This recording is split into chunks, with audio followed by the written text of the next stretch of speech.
आज की इस वीडियो में जय शंकर प्रसाद जी का जीवन परिचय के बारे में जानेंगे। ये 10th क्लास का जय शंकर प्रसाद जी का जीवन परिचय है। तो 10th क्लास में जो क्वेश्चन पूछा जाता है 5-5 नंबर का, वो 3 विकल्प दिए जाते हैं। जैसे आचार्य राम शुक्ल का हो गया, जय शंकर प्रसाद का हो गया, ऐसे 3 विकल्प दिए जाते हैं, जिनमें से तीनों में से आपको एक लिखना रहता है। उनमें से आपको 5 नंबर मिल जाएगा। किस प्रकार से आप लिखेंगे और किस प्रकार से कितना कहाँ तक लिखेंगे, उसी प्रकार से आपको नंबर मिलेगा। तो जैसे कि आप आचार्य राम शुक्ल जी का लिखते हैं या जयशंकर प्रसाद जी का लिखते हैं, तो कहाँ तक लिखेंगे, आपको कितना नंबर मिलेगा। अगर आपको पूरा नंबर चाहिए तो आप सब पूरा लिखेंगे, या कुछ अधूरा लिखेंगे तब भी 4 नंबर मिल सकता है। तो किस प्रकार से लिखिएगा आप सब देख सकते हैं इसमें कापी में। तो पहले हेडिंग डालिए जय शंकर प्रसाद। जैसे आचार्य राम शुक्ल का, तो इस प्रकार से हेडिंग डालिए। तो हमने जय शंकर प्रसाद जी का जीवन परिचय इस वीडियो में लिखा हूँ। तो जय शंकर प्रसाद जी का जीवन परिचय, इस प्रकार से आप बीच में हेडिंग डालिए। उसके बाद में यहाँ पर साइड में लिखिए जीवन परिचय। उसके बाद में ये इस प्रकार से लगाइए। उसके बाद में एक लाइन छोड़िए, चाहे तो आप बीच में भी लिख सकते हैं। उसके बाद में यहाँ पर देख सकते हैं, इतना लिखना है, हिंदी साहित्य के महान कवि। इतना आप लोगों को याद रखना है। हिंदी साहित्य के महान कवि, नाटककार, कहानीकार एवं निबंधकार, यानी कि तीनों कार हैं, नाटककार, कहानीकार एवं निबंधकार।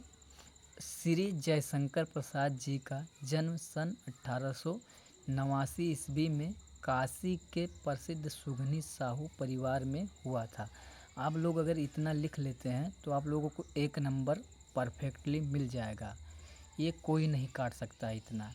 अगर इससे आगे अगर आप लिखेंगे, जैसे इनके पिता बाबू देवी प्रसाद काशी के प्रतिष्ठित और धनाढ्य व्यक्ति थे। रात का समय है, कीड़े उड़ रहे हैं। तो इसके बाद इनकी प्रारंभिक शिक्षा घर पर ही हुई तथा स्वाध्याय से ही इन्होंने अंग्रेजी, संस्कृत, उर्दू और फारसी का श्रेष्ठ ज्ञान प्राप्त किया। इतना अगर आप लिखेंगे तो 2 नंबर मिल सकता है। और साथ ही वेद, पुराण, इतिहास, दर्शन आदि का गहन अध्ययन किया। उसके बाद में आगे, माता पिता तथा बड़े भाई की मृत्यु हो जाने पर इन्होंने व्यवसाय और परिवार का उत्तरदायित्व संभाला ही था कि युवावस्था के पूर्व ही भाभी और एक के बाद दूसरी पत्नी की मृत्यु से इनके ऊपर विपत्तियों का पहाड़ ही टूट पड़ा। यहाँ तक भी लिखेंगे तो आप लोगों को 2 ही नंबर मिलेगा।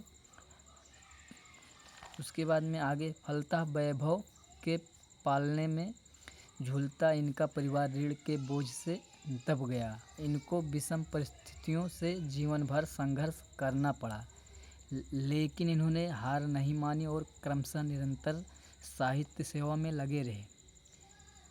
क्रमशः प्रसाद जी का शरीर चिंताओं से जर्जर होता गया और अंततः ये क्षय रोग से ग्रस्त हो गए। 14 नवंबर सन 1937 ईस्वी को केवल 48 वर्ष की आयु में हिंदी साहित्य काश में रिक्तता उत्पन्न करते हुए इन्होंने इस संसार से विदा ली।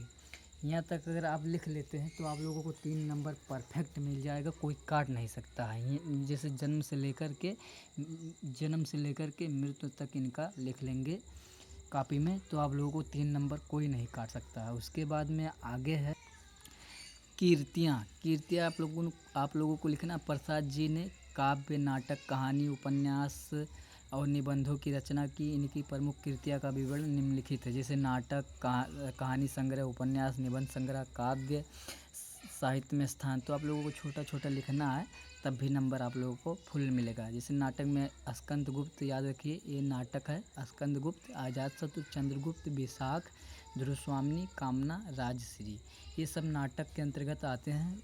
उसके बाद में अगला कहानी संग्रह, छाया, प्रतिध्वनि, आकाशदीप तथा इंद्रजाल प्रसाद जी की कहानियों के संग्रह है। इतना आप लिखेंगे।